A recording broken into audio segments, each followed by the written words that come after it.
মামলা করেছে একজন লোক, এটা রাষ্ট্রের পক্ষের মামলা না, সরকারের দেয়া মামলাও না।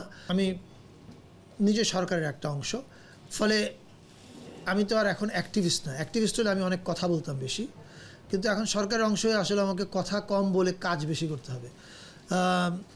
এটার মধ্যে আপনার একটা উত্তর থাকতে পারে। আর দ্বিতীয়ত, আপনি যদি এই মামলাটার ব্যাপারে আমার অনুভূতি বা আমার প্রতিক্রিয়া কী এটা জানতে চান, আমি মনে করি যে ইরেশ জাকেরকে আমি পার্সোনালি চিনি। আমি জানি জুলাইয়ের আন্দোলনে উনি জড়িত ছিলেন। ফলে এটা ডিপলি ট্রাবলিং অ্যান্ড ডিপলি ডিস্টার্বিং।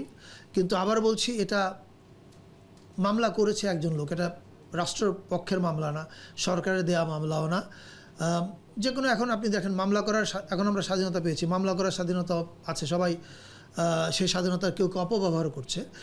আমি বিশ্বাস করি পুলিশ এটা সঠিক তদন্ত করবে এবং তদন্ত করে যেটা সত্য সেটার পক্ষে থাকবে এবং যেটা মিথ্যা সেটাকে বাতিল করে দেবে।